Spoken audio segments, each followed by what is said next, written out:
He didn't expect the door to open. Most folks in the Montana Territory learned to steer clear when Jackson Cole rode up the lane. Men who owed him ducked out the back, others lied smooth to his face. He swung down slow anyway, boots crunching on ground gone iron-hard with late January. Wind cut through wool like it had a grudge. Ahead, a cabin hunched against the weather, roof tracked with snow, smoke fighting its way out of a tired chimney. A tin pot sat under a drip from the eaves, crusted half over with ice. The whole place looked like it had been losing a long argument with winter. He knocked. Silence soaked the seams. He knocked again. The door creaked open just enough for 5 faces to crowd the crack. Kids stair-stepped from toddler to almost grown, eyes wary and old in a way children's eyes shouldn't be. Behind them stood a woman holding a feverish baby high on her shoulder. 28 maybe, hollow-eyed, steady. When she saw him, she didn't flinch. "I know why you're here," she said. "My husband's dead. Give me until spring." Jackson pulled the folded paper from inside his coat. $800, he said.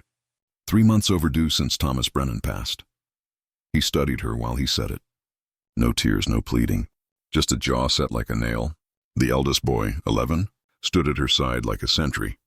The little ones wore patched clothes, bare feet on cold plank floor. One lamp burned low on a scarred table. Out here a man's word was supposed to mean something, but dead men didn't pay debts. That was what his investors would say. That was what Warren Kent would say with a banker's smile and a buzzard's patience. Jackson folded the paper back into his coat. "I don't beg, Mr. Cole," she added, reading the direction of his thoughts. "I'm asking for time, nothing more." He didn't answer. He walked back to his horse, mounted, and rode 50 yards before he stopped to breathe the tightness out of his chest. When he looked back, 5 faces were pressed flat to the window glass, fog halos blooming around their mouths. Snow started falling, slow at first, then harder, like the sky finally gave up holding it. 3 months to spring, he told himself.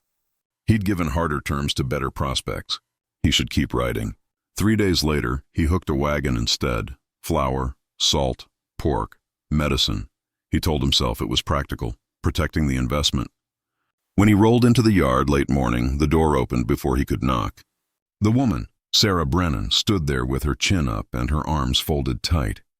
"I don't take charity." "Then don't," Jackson said, jerked his chin toward the wagon. "Work it off. Men fence, cook during spring roundup. Fair wages against what's owed." Suspicion and hope crossed her face, 2 currents colliding. "I won't be alone with strangers. Your call." "TJ," she said, and the eldest boy stepped forward without being told. "Mama ain't going anywhere without me." Jackson saw a flash of himself at 11, half grown, half feral, born suspicious of kindness. He stuck out his hand. "Fair enough, both of you. Work starts Monday." Her shoulders loosened a fraction as if a rope had slipped a notch. "We'll be ready." That evening, he tipped his hat and turned the team toward home, telling himself he'd done the reasonable thing. He didn't say out loud that he couldn't stop seeing those faces in the window. Back at the ranch, ledgers waited like always. He sat down to them, dipped his pen, and felt nothing ease in his chest. Hoofbeats came up the yard. The office door opened without a knock. "Visited the Brennan widow again," said Warren Kent, pouring himself whiskey like it was his. "Folks are talking." "Let them. Foreclose now," Kent said, sniffing like he smelled weakness. "That section borders the new railroad rumor. 3,000 easy if it hits. Sentiment doesn't pay an investor. I'll handle my accounts." Kent leaned in, voice low and oily. "You're getting soft, Cole. A widow's tears ain't currency. The land don't lie, but men do when money's involved. Don't let a pretty face cost you a fortune." When Kent left, Jackson stood at the window a long time. The ranch sprawled out the way it always had, profitable, efficient, empty as a church on Monday. He'd built an empire buying what other men couldn't hold. He told himself that was just business. Maybe the truth was uglier. Numbers didn't break your heart. Numbers didn't die. Next morning, the boy arrived alone, leading a mule. TJ's jaw was set like he could hold the roof up with it. "Mama says we'll take the work," he said, "but I'm watching." "You try anything and I won't." Jackson offered his hand. "You have my word." The boy hesitated, then shook. Strong grip for a kid. Braver than he should have to be. "Let's get started," Jackson said. By noon, the light went gray at the edges. Wind came hard off the flats. By nightfall, the world had gone white. The blizzard that rolled in didn't bother with manners. It buried fence lines and froze cattle where they stood. It pressed snow up the cabin windows until day looked like dusk. When the first hour stretched into a second and the second into a night, Jackson lit every lamp he owned and tried not to think about a blue-lipped baby breathing hot against a mother's collarbone miles away. They were alone, the three of them, and the storm didn't care. "Ruth Winslow has the little ones," Jackson told Sarah when she paced a rut into his floorboards. "She's weathered worse." "You don't know that," Sarah snapped, fear sharpening her voice. "Lily's been coughing." "If she gets worse, first light," he said. "Soon as it breaks." But the storm didn't listen to prayers or promises. It just howled. And somewhere between the gusts and the fire's hiss, Sarah asked, "Why'd you become a debt collector, Mr. Cole?" Jackson stared into the flames, hearing himself say the thing he'd never said out loud. "I wasn't always one." And for the first time in 5 years, he felt the ledgers in his head go quiet. The blizzard didn't have any intention of easing. By the second night, snow packed itself against the windows so thick it stole the light right out of the room. The world outside hissed and roared. Inside, the three of them stayed close to the fire like sailors clinging to a lantern in a storm. Sarah paced until her feet ached. She would sit for a minute, then get up again, lifting the curtain only to find the same wall of white smothering the glass. "Ruth's tough," Jackson said quietly, not looking up from the fire he was feeding. "She's seen storms blow through worse than this." "You don't know that," Sarah replied, voice sharp and tight. "Lily's lungs are weak. A little cold turns into coughing. Coughing turns into fever. I should be there." TJ sat near the stove, arms wrapped around himself, eyes flickering between his mother and Jackson. He was trying so hard to be made of iron, but even iron can tremble. "We go out now," Jackson said. "We don't make a quarter mile. You know that." Sarah did know, and knowing didn't help. Eventually she sat, back straight, baby blanket still crumpled in her hands even though the infant wasn't with her. That empty weight seemed heavier than any real child. The fire cracked, silence stretched. "Why'd you become a debt collector?" she asked suddenly, eyes fixed on the flames. Jackson didn't answer at first. His jaw worked slow, like he was chewing gravel. "I wasn't always one," he said finally. "Started as a ranch hand. Saved every dollar I could. Bought land when other men couldn't hold theirs. Told myself I was building something." He paused, stare locked on the shifting embers. "Then Margaret died. My wife." Sarah stilled. The room seemed to hush around the words. "Childbirth," Jackson said quietly.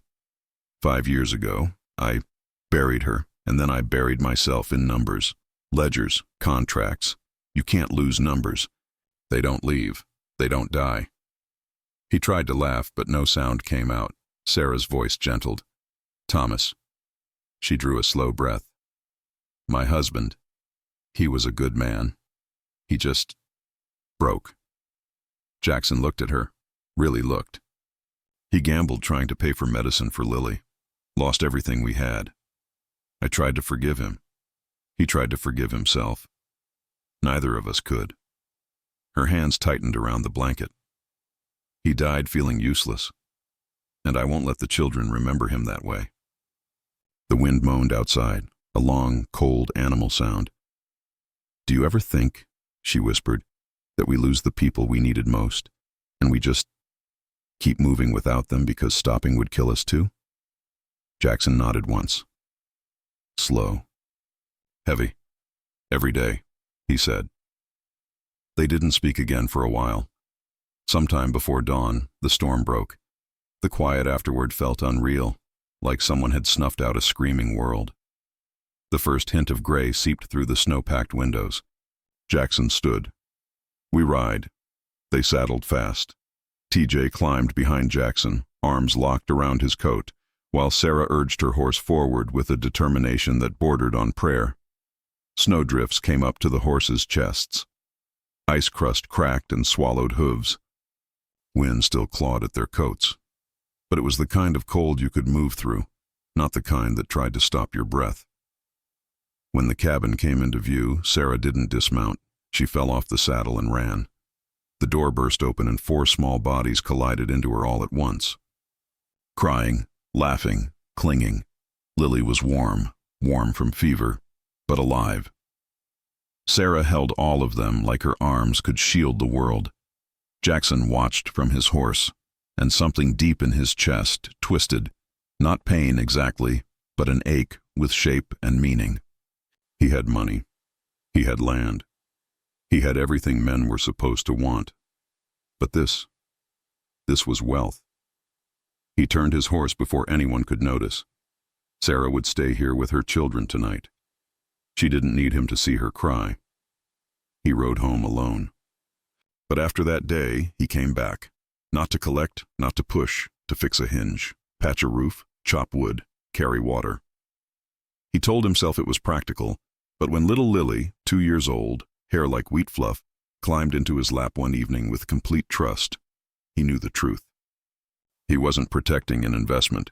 He was trying to save something in himself he thought had died with Margaret, and that scared him more than any winter ever could. Early March crept in slow, the kind of thaw that didn't quite trust itself. Snow softened, roofs dripped, and the air smelled different. Not warm exactly, but possible. Jackson kept coming by the cabin, a few hours each day, always with something to fix. He told himself it was to protect his investment. The lie worked less and less. Sarah noticed things. The way he always brought one extra pair of gloves, as if he expected her son to refuse wearing his own. How he repaired things without making a show of it, just doing the work, quiet and steady. How he kept his distance, respectful as a church pew. The children noticed too. Samuel, 9, followed him everywhere, firing questions about horses, fences, and how many cows does a millionaire even own. Emma liked to bring him rocks, sticks, feathers, anything she thought looked special enough to be a gift. Little Lily just climbed into his arms when he sat down, like she'd known him forever. But TJ, the eldest, kept watch from a corner, always between his mother and the world. It was one evening, after Jackson repaired the stovepipe, that TJ finally spoke what had been brewing. They were outside, stacking wood. The sky glowed orange, bleeding into violet. "You're different than Pa," TJ said. Jackson paused, the log halfway to the pile. "I'm not trying to replace him." "I know," TJ said. Pa laughed loud. "You talk soft." He kicked the snow. "Pa made big promises. You just fix things." Jackson didn't know what to do with that. Praise that didn't feel like praise, more like truth. TJ looked up, eyes older than any child's should be. "If you hurt her," he said, voice steady, "I'll take the others and leave. I won't let her break again." Jackson set the log down and knelt to meet him eye to eye. "I won't hurt her," he said. "Not ever." TJ seemed to weigh that. And slowly, just barely, he nodded. Inside, Sarah was stirring soup at the stove. The firelight caught her hair and softened the exhaustion around her eyes. Jackson watched the scene without entering. A family, not his, but one that had made room for him anyway. He stepped inside as the children took their places around the table. Lily climbed onto his knee before anyone could say a word. Sarah smiled, not a full smile, not yet, but something small and real. "Stay for supper," she said. He stayed. But small towns don't forget, and they don't forgive change. Word traveled through town faster than spring mud could stick to boots. Jackson Cole's been spending evenings at the Brennan place. Looks like the widow found herself a way out. Man like him, woman like her. Don't look right. At the Mercantile, conversation stopped when Sarah walked in. Women lifted chins, whispering behind hands. The shopkeeper's wife guided her daughter away, as if Sarah carried disease. Sarah kept her face steady, but the flush across her cheeks was unmistakable. Then the banker found her. Warren Kent stepped toward her by the flour barrels, hat tipped and smiled too polite to be anything but a blade. "Mrs. Brennan," he said, "your situation with Mr. Cole, well, folks are concerned." "My situation?" she echoed. Kent smoothed his coat. "Taking aid from a man like him, spending time alone together, people will assume unfortunate things." Sarah lifted her chin. "People can assume what they like." Kent leaned closer, voice dropping to poison-soft levels. "If you want respect in this town, you do well to remember your place and pay your debts." Sarah didn't flinch. She didn't shrink. She simply picked up her thread, her flour, and walked out. That evening, Jackson found her outside the cabin, arms crossed, tight. "They think I'm using you," she said without turning. "They think I'm corrupting you," he answered. The words hung in the cold air. "Maybe you should stop coming," she said. "No." She turned then, surprised at the firmness in his voice. "Let them talk," Jackson continued. "People confuse gossip with morality every day. Doesn't make it truth." Her eyes were searching, afraid to hope, afraid not to. "You don't know what it is to be a woman alone," she whispered. "Every kindness looks like a deal. Every offer looks like a trap. People think charity means ownership." Jackson stepped closer, not touching her. "Then let them misunderstand," he said. "I'm not going anywhere." She held still, studying him a long moment. Finally, her shoulders eased, just a little. "Supper's almost ready," she murmured. He followed her inside. That night, after the children were asleep, Sarah sat near the fire. She held a small bundle of letters tied with worn ribbon. "Thomas wrote these before he died," she said softly. She didn't ask if Jackson wanted to read them. She simply placed them in his hands. The fire crackled low, throwing shifting shadows across the small room. The children were asleep in the loft, their slow breathing like a soft tide above. Sarah and Jackson sat on opposite sides of the hearth, a quiet between them that wasn't cold, just heavy with something neither of them had language for yet. Sarah placed the bundle of letters in his hands. The ribbon was faded, threads thinning from being tied and untied many times. "Thomas wrote these," she said, voice steady but distant. "He never sent them. I found them after he passed." Jackson held the letters as if they were fragile, like they could crumble if he exhaled too strongly. "You don't have to read them out loud," Sarah murmured. "But I'd like you to hear at least one." Jackson nodded. He loosened the ribbon and chose the first envelope. The handwriting was hurried, uneven, written by a man who didn't know how to steady his own fear. He unfolded the paper. "My dearest Sarah," he read. "I don't know how to tell you I failed. I failed you. I failed our children. I tried to fix everything myself because I thought that made me a man. I thought I could win back what we lost. I gambled because I was afraid to let you see how scared I was. I'm so sorry." Jackson paused. Sarah's eyes were already glassed with tears. He continued, "If Lily lives, it will be because of you. You're stronger than I ever was, stronger than I deserved. I hope God forgives me. I hope someday you might too." The words trailed off as if the man had run out of strength before ink. Jackson folded the letter carefully. As if returning it to a resting place, Sarah wiped her cheek with the back of her hand. "We had dreams," she whispered. "A big family. A farm full of color and noise. He never stopped wanting that. He just didn't know how to live with the failing." Jackson lowered his eyes. "I know the feeling." Sarah looked up slowly. He took a breath. "When Margaret went into labor, the midwife couldn't reach us in time. Snow was too deep. I just stood there. I didn't know what to do. I couldn't help her. I couldn't save her." His voice thickened. "She died, Sarah, and I stayed alive. And I didn't know how to live with that." The fire popped. Outside, the wind moaned low, like the earth mourning something long buried. Sarah's voice softened, almost a whisper. "You loved her?" "Yes." Jackson didn't look away. "And you loved Thomas?" Sarah nodded, a tear sliding down, catching the glow of the flames. The quiet that followed wasn't painful. It was shared. It was recognition. Two people who had stood in the same kind of storm and survived it badly. After a moment, Jackson reached into his coat pocket. He pulled out the crumpled debt papers. He didn't speak. He just tore them straight down the middle. Sarah's eyes widened. "What are you doing?" Jackson didn't stop. He tore them again and again. Paper fell like snow between them. "You don't owe me anything," he said. "Not money, not labor, not explanation." She stood abruptly. "No," she snapped. "I do owe. I work. I pay my way. I don't take charity." Jackson shook his head. "This isn't charity. Then what is it?" He met her gaze, unflinching. "Let me stay," he said. "Let me help. Let me fix the roof, mend the fence, haul water. Let me sit at this table. Let me be useful to someone again." Sarah stared at him, long and searching. "You're not obligated," she whispered. "I know," he answered. "That's why I'm asking." Her face softened. Exhaustion, relief, fear, hope, all twisted into one fragile expression. "Every evening?" she asked quietly. "Every evening," he said. Sarah exhaled, a breath she'd been holding for years. She nodded. He left late that night.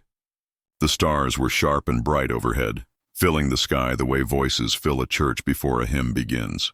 As Jackson rode home, he realized the torn papers in her fire hadn't freed her from debt. They had freed him from the life he'd built around silence and grief and the lie that loneliness was safer. He had chosen something. Tonight, not obligation, not pity, family, even if it didn't have a name yet, even if it wasn't promised, even if it could. Break. He chose it anyway. The thaw came slowly, the way spring always does in Montana, testing the land's patience, melting a little here, freezing again there. Mud replaced snowbanks. The creek roared louder each day. But the cold didn't leave the people. Not the town, not yet. Word of Jackson forgiving Sarah's debt traveled faster than any rider could have carried it. The widow trapped him with tears. He's gone soft. She's using her looks, what little she has left. No decent woman would let a man visit every night. The talk spread through the mercantile, the church steps, the saloon.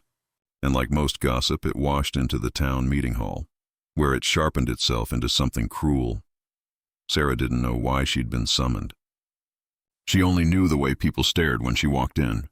She held her children close, the younger ones clinging to her skirts.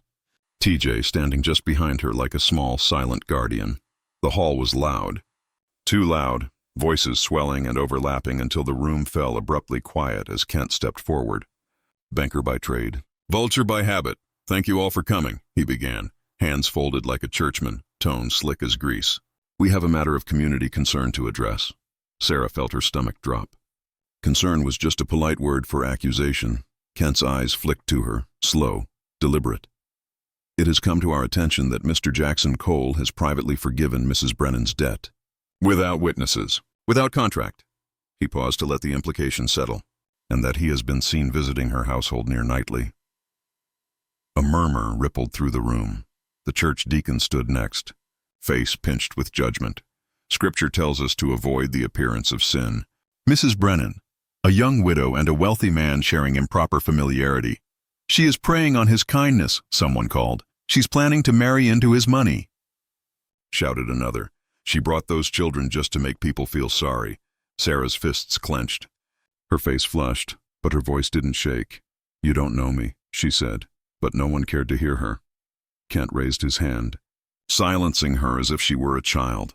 "Mrs. Brennan," he said, voice smooth and cold, "for the sake of Mr. Cole's reputation and for the moral stability of this community, we strongly encourage you to relocate.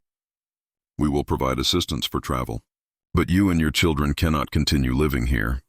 The entire room nodded, a chorus of judgment disguised as righteousness. Sarah looked to the back of the room. Jackson stood there, hat in hand, jaw stiff, eyes dark.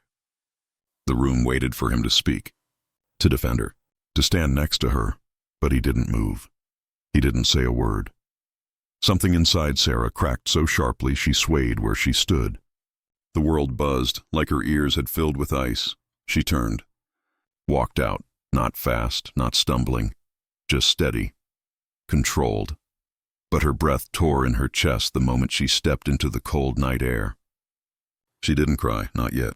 That would come later, when there were no eyes to witness.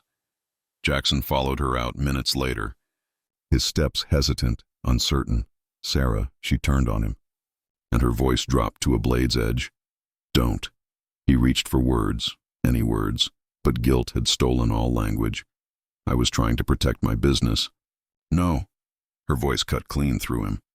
"You were protecting yourself." He didn't argue. There was nothing to argue. "You tore up my debt," she said, voice breaking, "but you won't stand up for me. Do you know what that feels like? To be something someone helps in secret but refuses in public?" Jackson flinched, as if the words struck bone. She stepped closer. Anger burned in her eyes, not wild but righteous, steady, earned. "You think I asked for your pity? I didn't. I asked for nothing. And still, you made yourself part of our lives. My children look for you every evening." Her breath trembled. "Do you know how cruel that is to leave now?" "It's not what I want," Jackson said, voice raw. Then stand." Sarah's voice rose, pain, fury, heartbreak colliding. "Stand with us.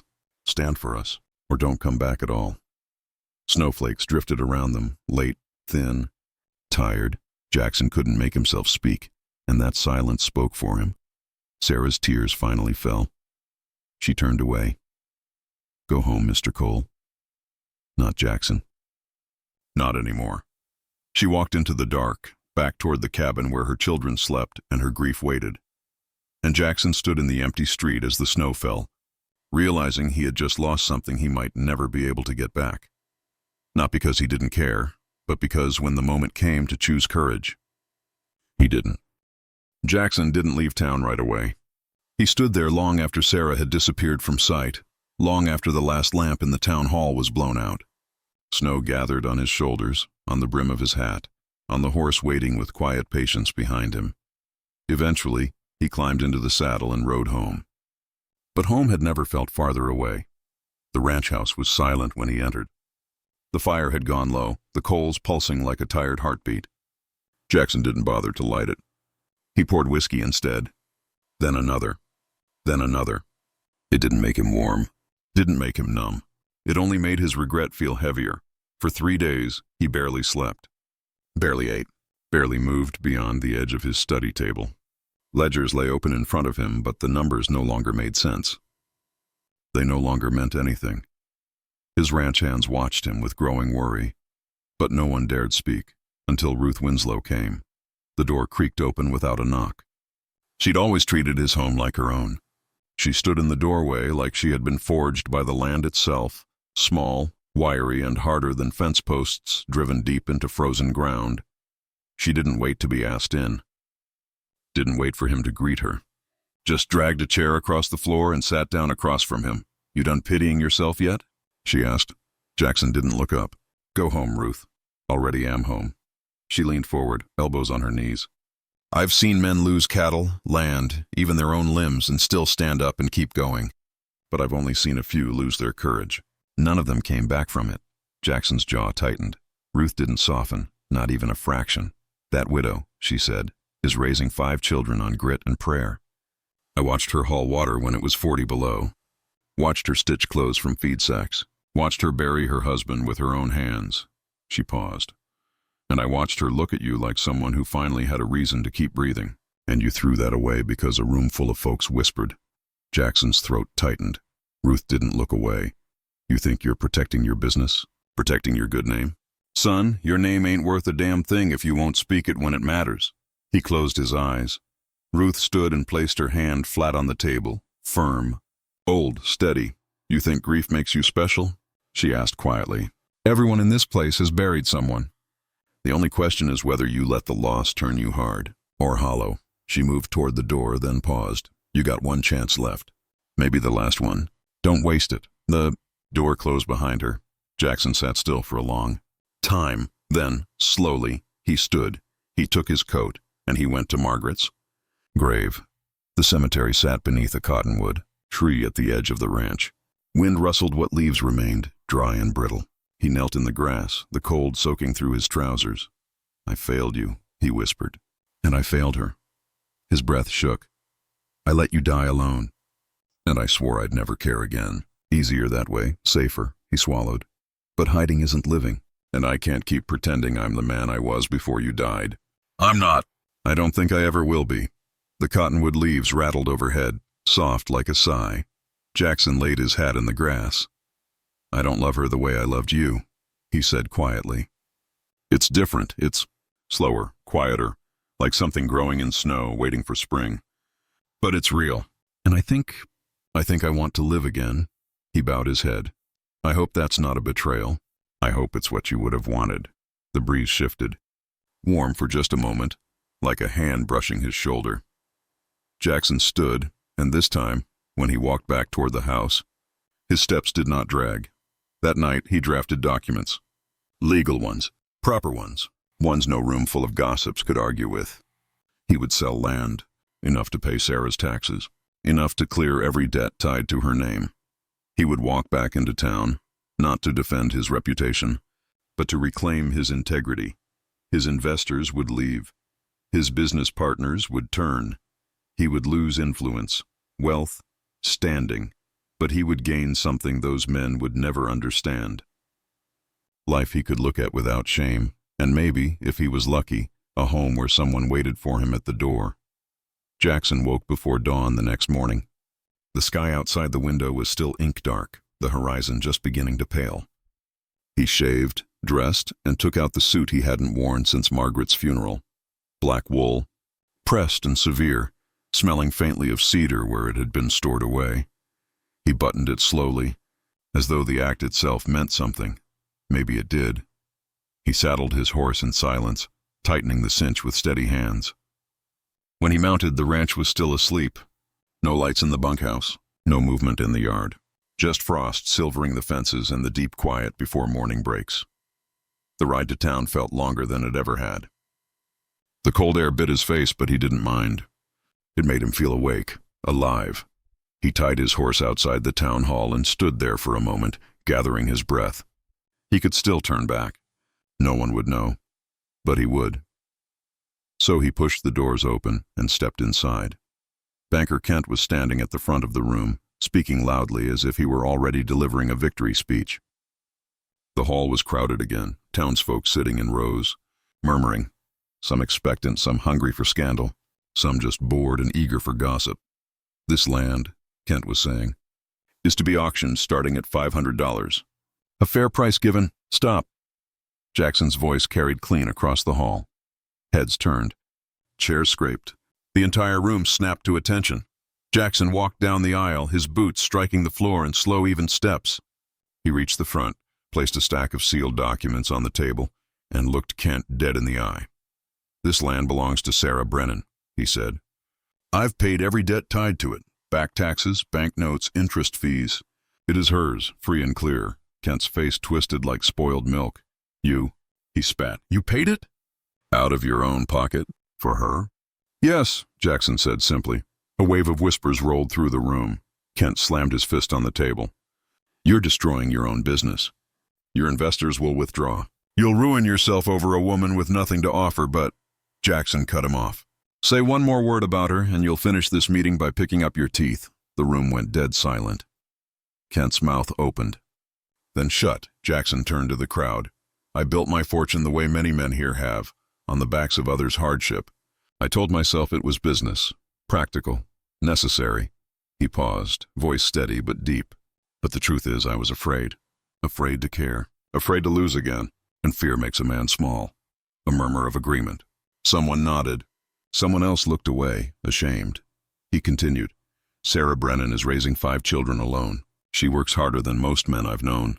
She has more integrity in her little finger than I have shown in the past 5 years. And I will not stand by while this town tries to shame her for surviving." He looked out over the crowd. "If judgment is to be passed today, pass it on me."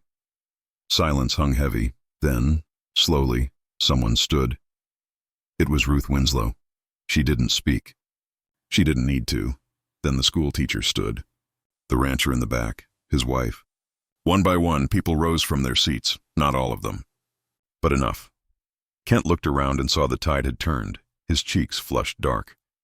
"This is absurd. This meeting is adjourned." "No," Jackson said. "This meeting is ended."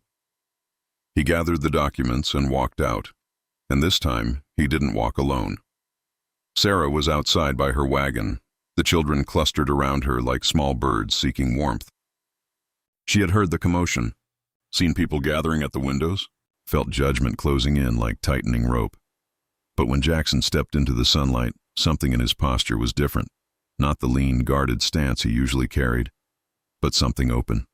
Something sure. He crossed the street. His footsteps left dark prints in the melting snow. He held out the deed. "This is yours," he said. "No debt, no conditions, no expectations." Sarah stared at the paper as though it might crumble if she breathed too hard. Her throat trembled. "You sold your land," she whispered. "Your business." "Let them go," Jackson said softly. "They weren't worth keeping if I had to lose myself to hold on to them." Her eyes filled. But why? He didn't reach for her, didn't assume, didn't push. He only said the truth she had never expected to hear. Because you and those children gave me back my life.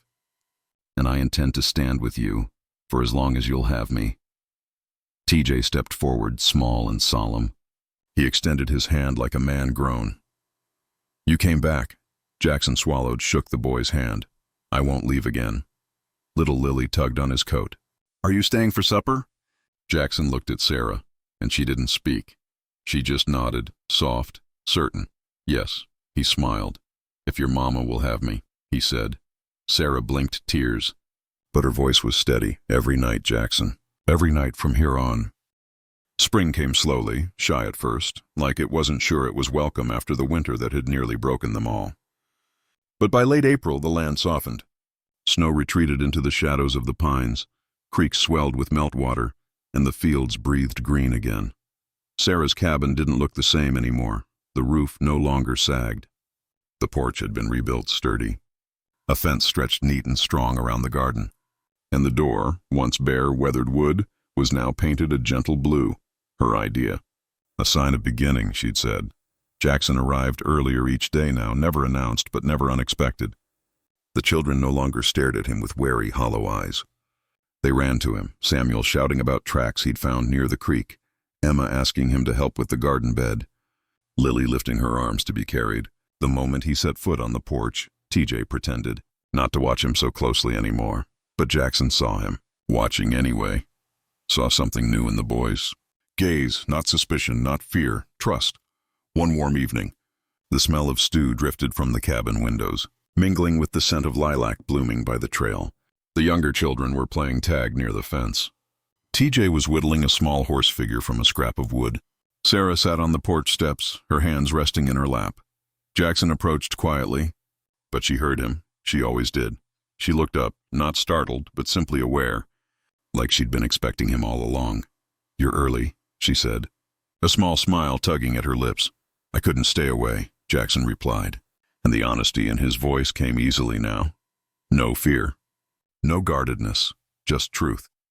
They sat without talking, watching the children chase fireflies that glowed like drifting embers. After a while, Sarah spoke softly. When Thomas died, I thought the world was done with me. Done with us. I didn't think anything good could grow again. Jackson nodded. He knew that feeling too well. I used to think life was just something you endured, he answered. That you kept going because stopping hurt worse than the living. He looked at her then, really looked. And then I met you. Sarah's breath trembled, but she didn't look away. Jackson, she began, but he shook his head gently. No promises, he said. No big declarations. Just this. He gestured to the children laughing, to the repaired porch beneath them, to the warm light spilling through the cabin windows. Let's just build the life that's already started. She laughed then, quiet and soft like wind moving through wheat. That's all I ever wanted. And she took his hand, not like someone reaching for rescue, but like someone choosing. Weeks passed, and the rhythms of the ranch and cabin wove together naturally. Jackson taught TJ how to break a young mare without force. Sarah taught Jackson how to mend shirts and patch quilts properly, shaking her head and laughing at his terrible stitching. The children learned to trust the world again, slowly. But surely, one evening, as the sun slid gold across the horizon, painting the fields like spilled honey, Jackson found himself watching Sarah as she hung laundry to dry. The breeze lifted her hair, sunlight catching the copper strands threaded through the brown, and something settled into place inside him. Not excitement, not longing, not even hope. Home, he walked over, took a clothespin from her fingers and helped hang a small dress on the line. She smiled sideways at him. What? He asked. You, she said quietly. You look happy. He paused, considered the word, felt the truth of it. I am. She didn't speak again. She didn't need to. They finished the chore side by side, not in silence, but in peace. That night, after supper, the children chased fireflies until their legs gave out. TJ carried his youngest brother inside.